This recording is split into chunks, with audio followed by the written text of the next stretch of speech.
Andy, I've heard you talk about the rule of 40 quite a bit. Give us a quick definition. Yeah, so Rule 40 fundamentally is about building a durable company and being able to look at your business differently in a more multidimensional way. What does that do? It causes all of these companies to be more disciplined and more efficient. And when they're more efficient in driving revenue that produces free cash flow, the market's going to be looking for that. You'll start to see the IPO window open. And what will happen is you're going to have a stable of companies. Their business models are going to be so much more attractive. The market is changing rapidly. 18 months ago, companies were riding high, flush with funding, hiring and growing and going public at astounding rates. Today, not so much. It's a very different world now. The information a CEO needs to confidently bring to the board or to Wall Street has changed, and it has significant impacts on leading a company and a revenue team. Now, companies are no longer optimizing for growth at all costs. Instead, a new level of rigor is being applied to all areas of the business with a focus on growth and profitability. This week on the podcast, Kyle is joined by not one, but two CEOs who share experiences of leading through uncertainty. Alex Atzberger is the CEO of Optimizely, formerly Episerver. Before his time at Optimizely, he spent 14 years in various revenue-critical roles at SAP, culminating in his top-line revenue growth-focused role as president of SAP Customer Experience. He's joined by CEO and co-founder of Clari and Prime Minister of Revenue, Andy Byrne. Andy has been leading Clari and evangelizing the power of a connected revenue platform for the past decade. They're here to teach you about why your business needs to be following the rule of 40, proper prep for every step of the revenue cadence, and finding your board superpowers. Let's kick it over to Kyle. I'm Kyle Coleman, sales pro turned SVP of marketing at Clari. Run Revenue is the show where revenue pros learn to stop revenue leak, achieve revenue precision, and grow their companies and careers. This is Run Revenue Show with Kyle Coleman. Hello, everybody, and welcome to this episode of the Run Revenue Show, a very exciting episode because I'm joined today not by one guest, but by two guests. We have CEO of Optimizely, Alex Atzberger. Alex, welcome to the show. Thank you, Kyle. Great to be with you. And we have my CEO, my dear friend, Andy Byrne, CEO of Clari. How you doing, Andy? Ready to go, Kyle. Let's do this. All right. We are talking all about boardroom priorities, getting both of your perspectives. Not first-time CEOs here. Y'all have seen this movie before. You've seen recessions before. We want to understand what are the shifting boardroom priorities happening today and how should leaders adapt to change. But before we dive into that, I want to give people a little bit of a framing on Alex, where you've been, what you've seen, just make sure people understand who you are. So I'll give a 30-second rundown, Alex, and you can feel free to fill in anything that I miss. 10 years at SAP, and you end up as the president of SAP Customer Experience. This is in the 2018-2019 timeframe. Then you move over to become the CEO of Episerver. You're the CEO at Episerver for about 2 years, and then Episerver is acquired by Optimizely. You've been at Optimizely for about 2.5 years. And all of these tech credentials are very impressive. But possibly the most interesting thing to me, we were talking about it right before we started recording, you started a hot chocolate company. Talk to us a little bit about your adventures in tech and also tell us about the chocolate company. So Kyle and Andy, one thing to clarify is actually Episerver acquired Optimizely. Right. But then I chose to take the name Optimizely for the combined business because It was really a reflection about what companies really want to do, which is optimize their results, contentlessly improve their digital experiences. So there was an important move for the name recognition of the business.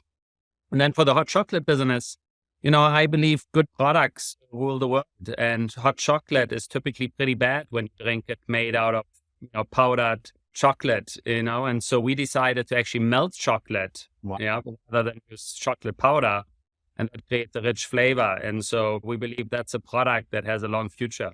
Absolutely love it. Okay, let's dive into today's topic, and we'll start with you, Alex. Start at the really high level, which is, let's just talk about how the changes that you're seeing in the market, obviously not a surprise to anybody that the macro environment is a bit challenging. So how are you changing your conversations with your board members? Yeah, so I think what really has happened is if you go back 18 months, probably was November 2021, we the height of the market in tech. You could basically not find salespeople any longer in the market. The market was expanding, and I think everybody started 2022, which is, again, pretty amazing that it's already now 15 to 18 months ago, with a very, very aggressive point of view in terms of what was feasible from a growth perspective. And then suddenly you saw the market just change very dramatically. And I think in that moment, any company needed to decide, like, look, it's no longer growth at all costs. It's now how do we actually balance growth and profitability going forward. And it meant for companies that were burning money to understand how much cash burn can they still absorb. And it was obviously for companies that were already profitable to ask themselves, what is our balance between growth and profitability? In our boardroom, we talk about the rule of 40. We talk about the balance of growth and profitability and how to manage the business. And what we talk a lot about is just really predictable results. And if you are in a very unpredictable environment, it's about how do you drive predictability. And that's something that's so important for me as a CEO. And one of the reasons why, I also spend a lot of time in your solutions in Clari is ultimately about driving predictability in the results. But I think that's a big part of the boardroom conversation. And then obviously you come quickly to the conversation about what return on investment you get for different investments you make as a company. And, as a CEO, you spend a lot of time suddenly looking into areas that you might have not looked into for a while because it was really not that important. Yeah. But suddenly you do look at every marketing dollar that you spend. Suddenly you do look at your gross margin. So suddenly the conversation starts to be quite different. And, that requires a different level of rigor, but it also requires, you to do more with partners that you have and see how can you actually ensure that you, set yourself up for growth in the future while not putting the future at risk, while you're actually looking at driving profitability across the business. So many areas to dig into there, Alex. Andy, I want to kick it over to you. Alex, you mentioned the rule of 40. Andy, I've heard you talk about the rule of 40 quite a bit. Give us a quick definition, and then tell us about how your conversations are changing with the board. And specifically, what I think you do a little bit differently, Andy, is you have what you call board calls happening throughout the course of the quarter. These are not board meetings. These are less formal kind of check-ins, updates. So I'm curious to hear about, A, what is the rule of 40? And B, what are you discussing on these board calls that you have? Yeah, so rule of 40 is very simply put, it's looking at the combination of growth and free cash flow and putting that together and coming up with the math around that equals around what they call the rule of 40. So that was a financial philosophy that was out the window during this whole era of quantitative easing that was led by the Fed, really starting post-financial crisis, as we were in this mode of just growth at all costs. Now what's happened, as you hear the likes of Frank Schlutman and others say, hey, never, ever let a great crisis go to waste, right? As we think about what some younger employees would think is more of a dramatic environment, I think a lot of CEOs that are older in their careers, like myself and Alex, I think that we see that we like these environments because it drives more discipline. Rule of 40 fundamentally is about building a durable company and being able to look at your business differently in a more multidimensional way, not just growth, but actually going and forcing you to unpack the different department envelope spend of each department, looking at it as a percentage of revenue that actually reveals a lot of things that you didn't really think through in terms of additional insight and rigor that then is going to allow you to force a more challenging conversation that I think is healthy with that department head that has them not just making their growth targets, but actually trying to drive more efficiency through their department. That leads to, on aggregate, us actually having a better cost ratio against our total revenue. Over time, what does that do? It causes all of these companies to be more disciplined and more efficient. And when they're more efficient in driving revenue that produces free cash flow, that we're all looking to produce over time, the market's going to be looking for that. You'll start to see the IPO window open. And what will happen is you're going to have a stable of companies that their business models are going to be so much more attractive. So I actually like where we're at. I like the additional rigor that we're putting in place. And I think what's going to happen is over time, as we get through this recession and every down cycle has an up cycle, you're going to see a beautiful trend towards great companies going public again. And it's driven by Rule of 40. It's driven by good growth and world-class CEOs.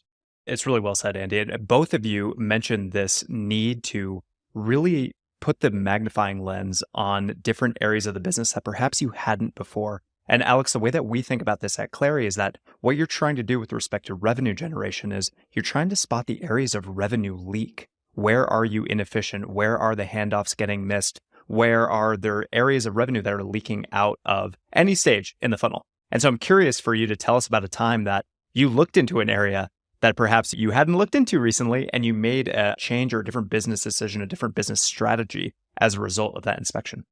Yeah, I can a couple of examples, and there are certain pet peeves that I probably have that after a while you look into it and you're like, wow, it's interesting how companies are organisms in some ways, and sometimes they get out of control. And then you, as Andy said, I think very astutely, you kind of look really into an area and you find out again what really has happened. There's a couple of areas. If you look at spend areas, take IT costs and application growth inside companies.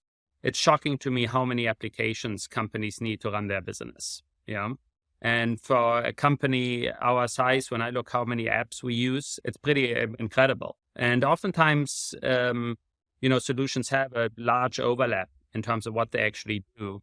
And when you actually look at the adoption of which solutions are actually truly being used and really drive outcome in the business, it's really not that many. Yeah. And the MarTech space where we compete in as Optimizely is one of those areas where, marketing has just acquired tons of different solutions. But if you ask somebody like how much demand does it generate? How does it help you in terms of actually converting your pipeline? I don't know why we need 5 different providers to tell us if JP Morgan is a financial institution or a bank. How many different systems do you need to tell you some very basic information that you should be able to expect? And that's just the reality. But over time, when, people change, people come in, they have their favorite solutions, it just grows exponentially. So that's just one area. When you look at areas like revenue, and when you really look at, how effective is a team, what you tend to do as a company is you tend to look at things at a quarterly basis or based on board meetings, et cetera. And by the way, we also introduced monthly calls with our board that are just touch bases. So that's also very, very common. But what's really amazing is when you actually change it and you actually manage information like this constantly rather than just at a quarterly basis. Yeah. And, for instance, the ability to see how much pipeline do you have by territory or by rep. Yeah. How does this pipeline age? How does it convert? How does it actually move, across the funnel? What stages are you at? And how does it, again, that predictability? That's for me something that really changes the way you operate, because then you simply are much more refined and actually saying like, oh, it's the market is doing this or that. Because the question that I always try to answer, how much is market versus how much is us? Yeah. And it's very difficult to answer that question. But it is very feasible suddenly to actually get much, much more precise on where you actually, the specifics really matter. And so a lot of times, especially as CEOs, we do like blanket statements that sound really good, but actually the specifics really are different. And it might very well be that, if I look at our past quarters, our European business performed better than the US business. Mm-hmm. But then within the US business, one market might perform better than another market. Yeah. And then you are able to actually go back and understand what happens to the demand that you created. Then you suddenly can tie it to enablement of sales people, for instance. And then you have a narrative that's actually much further than just to say like, oh, the market was good or bad. Yeah. And I think that sort of deep dive into each of the areas is, I think, what Andy mentioned, to have conversations with your different functional leaders, because now you can actually go far, far deeper in actually coming up with the root cause and what you can actually do about this. And suddenly it's no longer just you being a function of the environment, but you actually are a function of your own doing. That's a great place to be. It's one of the best answers I've ever heard to that question. And Andy, I think there's a lot that you're going to love about that because, Andy, something you said to me about a year ago is that a lot of companies focus on cutting costs as a means of surviving any sort of economic downturn. But cutting costs is only half a strategy. The other half of the strategy is mastering revenue. And that's exactly what Alex just stepped us through. So talk to us now, Andy, a little bit about how you can think more about the instrumentation, the rigor, the visibility that's required to master your revenue process. Yeah, what I'd say is that, Alex, your commentary, it's a new level of think that was different from previous CEOs think. If I go back to the dot-com crisis or the great financial crisis that happened, it was really around cost cutting. Now it's really about thinking about every drop of revenue matters, right? And it starts with understanding where do we have leakage across our revenue process. And most of the commentary that folks are talking to me about, I was thinking about two meetings I've had this morning and then yesterday with two board members they both sit on the breakfast I had yesterday was 3 publicly traded boards, and today 2 publicly traded boards that this woman sits on. They are talking about 2 things, revenue collaboration and revenue governance. And it's new topics that are being discussed. Collaboration is, hey, does the board understand how the company is running their 13-week cadence? How are they collaborating around revenue? That is to say that you have a 13-week cadence, and how effective and how efficient is that? Now, that's how they're running the revenue process. In a lot of cases, boards don't have any idea about that. They know that there is a number that gets rolled up into board flash reports and in board meetings, but they're starting to do a deeper level of inspection in this environment, Kyle, around how we're running revenue. So that's what we call revenue collaboration. The other piece that I find fascinating is revenue governance.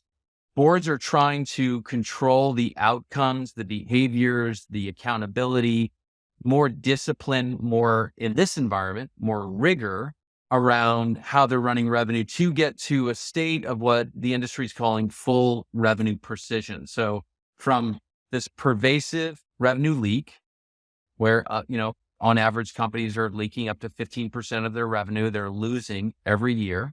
That's based on Boston Consulting Group. And also moving to a world where they have full revenue precision, that is the ability to have predictably, repeatedly nailing their revenue every quarter, having a beat and raise cadence, or in this case, in a down market, it's being able to actually understand where that drop is going to occur, to Alex's point, in understanding, hey, where might we decide not to invest, and know now to be a good fiduciary over time. If I have total revenue precision, right, I can be making better decisions earlier in my operating rhythm as a fiduciary. And boards are really focused on that these days. And maybe to build on that, I think, Andy, the big change that I've seen is we kind of went from a place where we talked about being data-driven or data-informed, where I feel that the big mega trend today is really thinking scientifically about how we do things. Because everything that you just mentioned on being predictable, understanding the process, these are all words that come from a science place in some ways. Yeah, because science basically helps you predict what the outcome will be.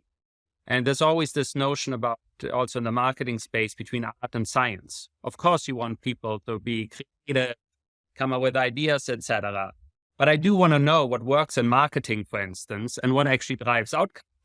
Because the creative part is pretty expensive if I don't know what the outcome is.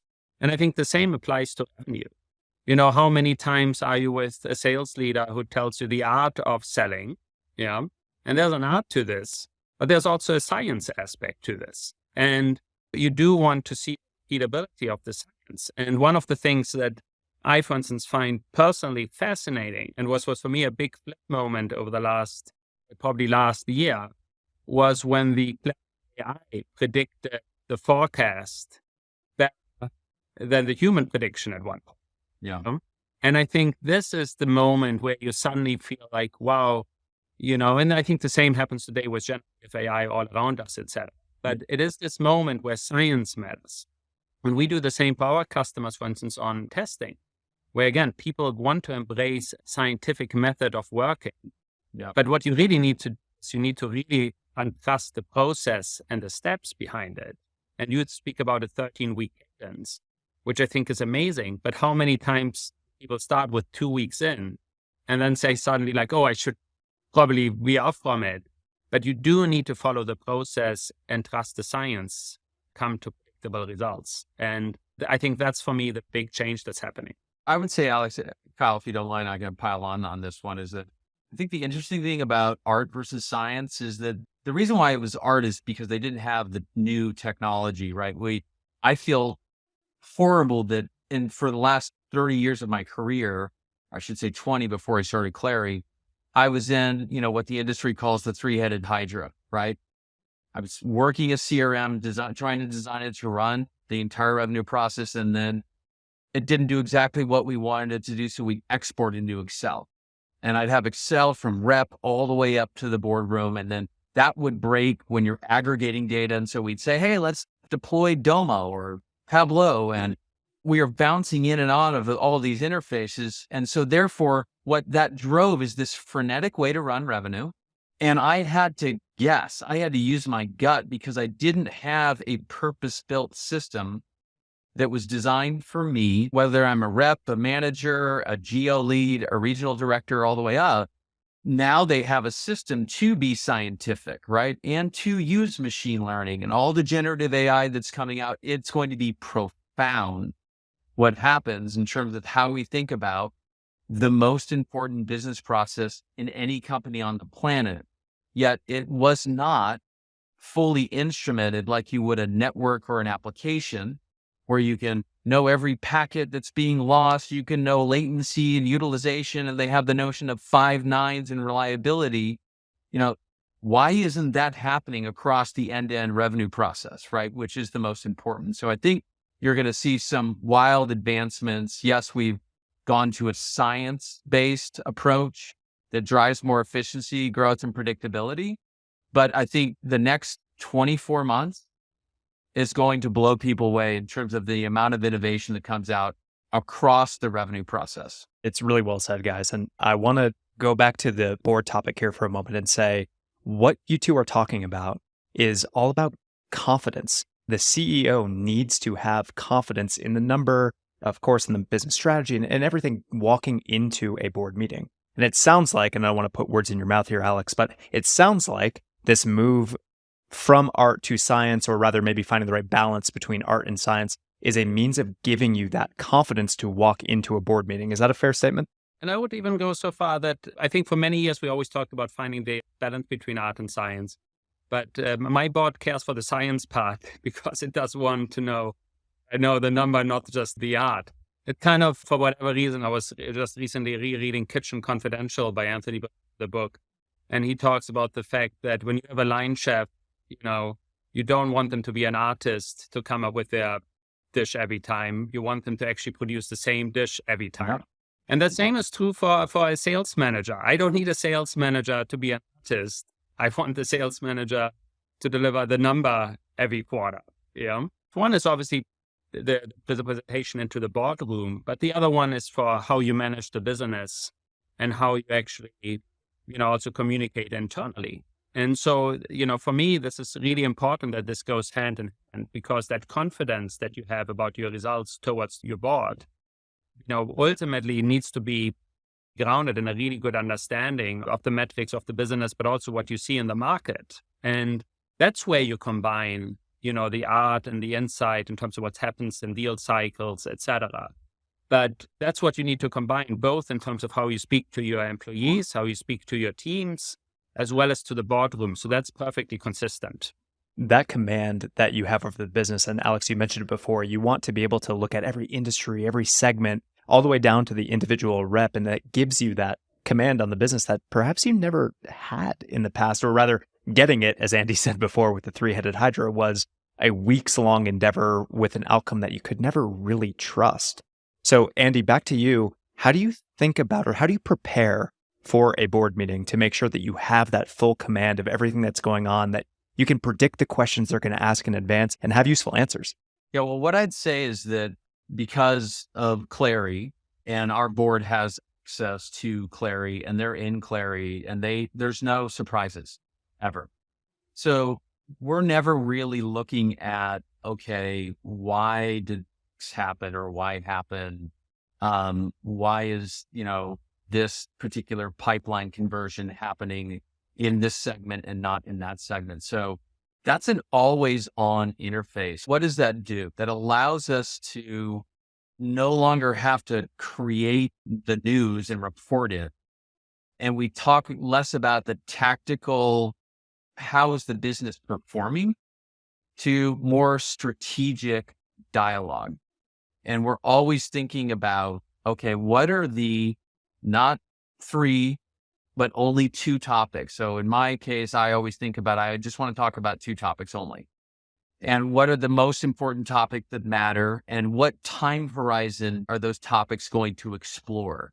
So I think having the science, having Clari, knowing where we're going to land, not just this quarter, but next quarter, and have a really good sense of how we're trending toward the year, it allows you to actually flow in more strategic space and less tactical updates. So then what we do is, preparing for that board meeting, I do actually go through a process whereby every department head has to write an essay that is about what is going on in their department. It can be anywhere from 3 to 6 pages long. And so we do have a fairly significant stack of stuff that's coming through to the board. And yes, they are ripping through all of that data. I expect them to go through that data, but it's also a calibration point for my team. So one of the nice things about these board meetings, it's a forcing function to stop from doing all of the mechanical performance, the tactical work that we need to make on numbers in our GMTs or our OKRs, and zoom out a little bit. And once that executive writes their note and every other exec has read it, we then start to drive a discussion, and that reveals interesting things that other execs did not realize that were happening. As we start to get to this level of scale, the rigor and discipline that we now have pre-board meeting is significant. And it's actually more for my e-staff than it is for the board. And at first, when we turned this on, it was brutal. People were saying, Andy, there was all kinds of pushback, as you know, Kyle, on this. But the level of alignment and speed at which we're operating now, because those execs know that they carve out that time, they go deep, they cross-collaborate, they co-create, and then it's 1, 2 big topics at the board meeting. And that makes the board meeting more interesting because it's not an update. These are arguably your most important brains, right, that are helping you think through long-term strategy. So I'm always thinking about, let's talk about these topics, and I want to actually spur debates in the board meeting. Like, I might have a board member that says, that's a great strategy, Kyle. And you've seen me do this, right? I love that. That's great. And I'd say, Jim Getz, can you please counter that? And let's just try to drive discussion. And that will reveal new things that my team has not thought about. So a lot of it is, a good board meeting is not, wow, everybody liked what we said. A good board meeting is, wow, we learned a freaking ton. And we had not thought about that topic that way. That's a good board meeting. It's really well said. And that common thread that you hit on there, Andy, in 2 ways is no surprises for the board members with respect to the pipeline position, the revenue outcomes. All of that is transparent, shared in an always-on way. And then the second thing you said is no surprises for other members of e-staff. You want to make sure that the other executives on the team know what's going on cross-departmentally so that they're not surprised by something they learn in a board meeting and they can contribute to a strategic conversation. Super helpful. Alex, over to you.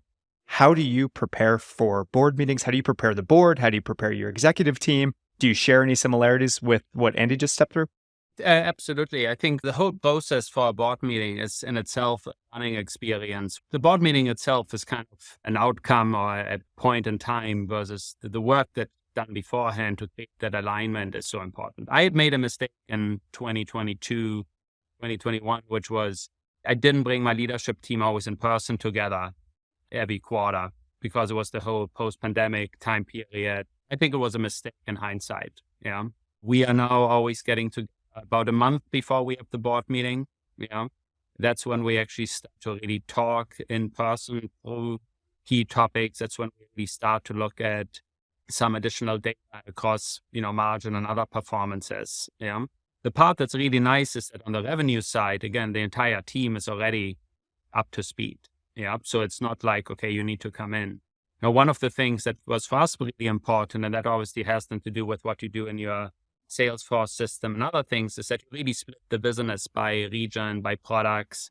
So we are a multi-product company. We have multiple regions we cover, etc. So for us, all these cuts really make a difference. Yeah. And it really is important to be able to drive deeper into each area. Yeah.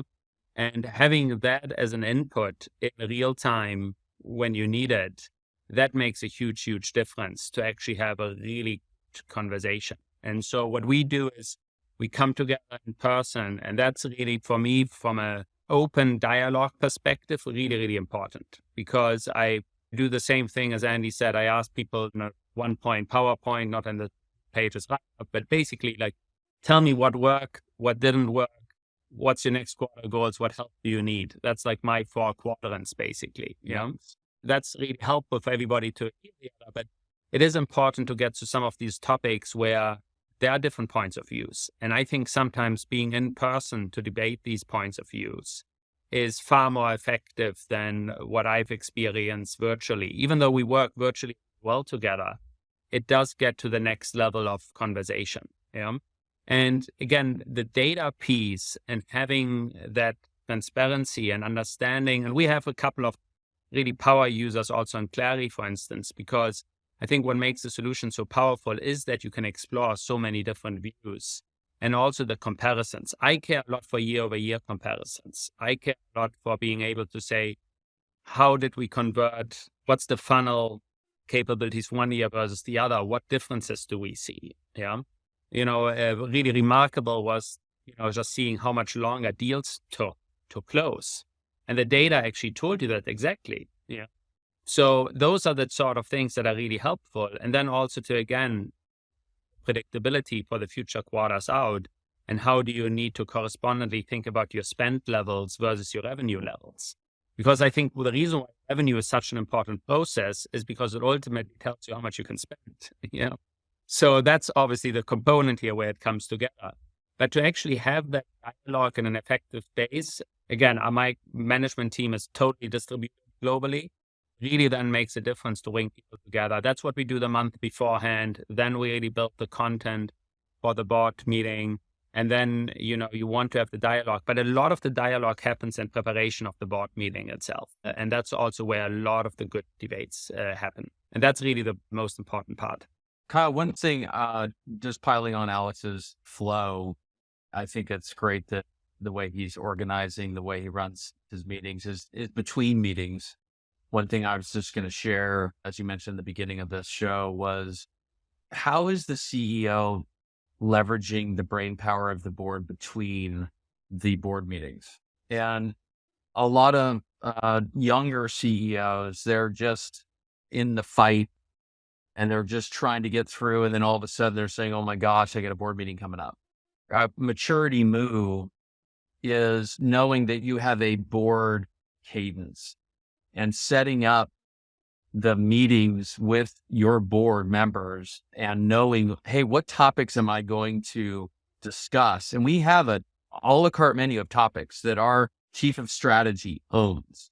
We have in our one-on-ones, we're saying, okay, what board calls are coming up? Okay, we've got Stephanie Buscemi, we've got Jim Getz, we got Steve Singh coming out, Enrique Salem, Ajay Agarwal. We're looking at, okay, what's their superpower? And we actually will line up the topics and we'll just explore that one topic with them and then get a harvest out of that and say, is there anything that we might do with this thing?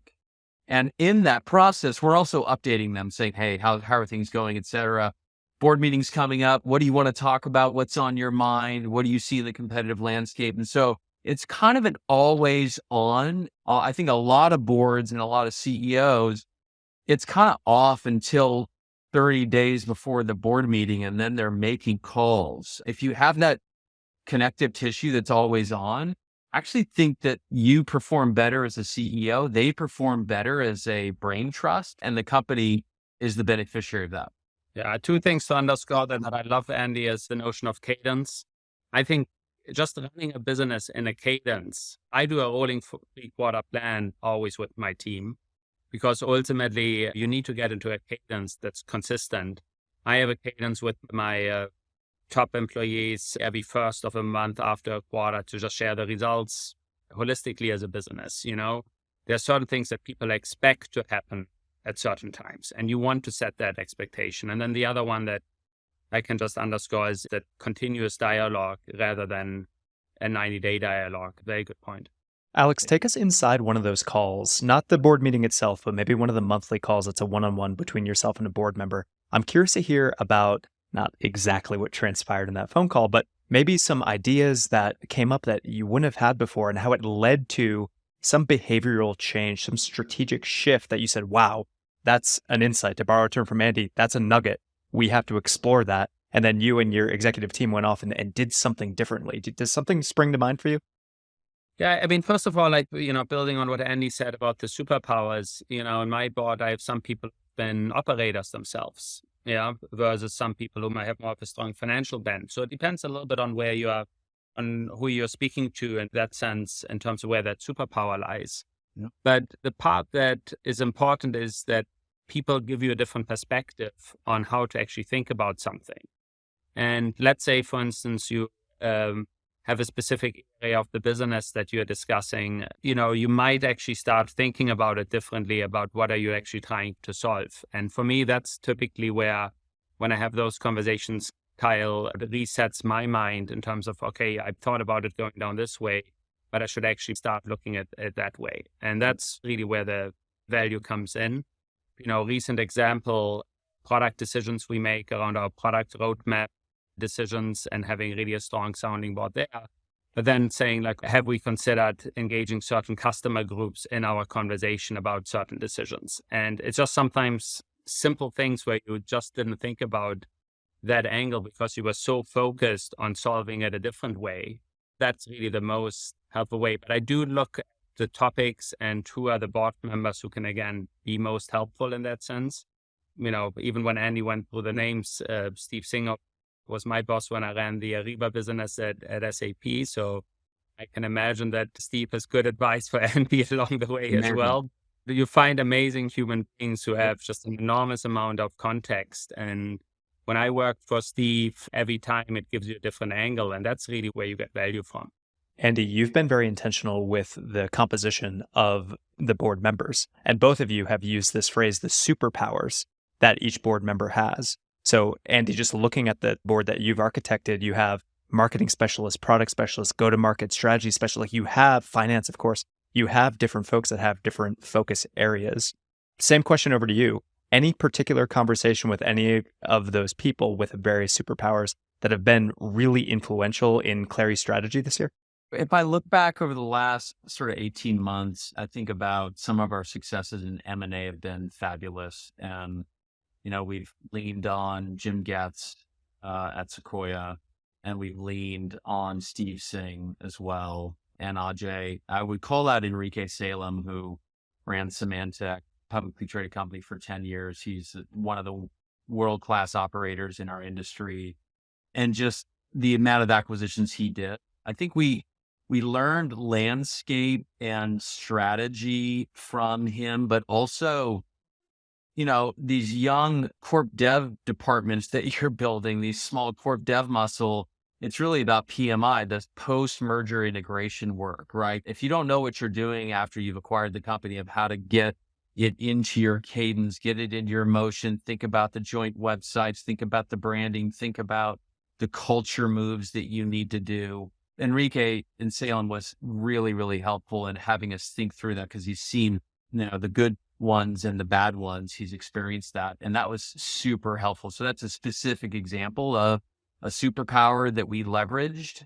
that allowed us to, over the, handful of acquisitions that we've done, we've just absolutely crushed them. And that's, giving us more cred with the board to maybe think about doing more acquisitions on a bigger scale. And that's fun. And so we're raising that level of conversation. And in this environment, we like the environment to do more M&A over time.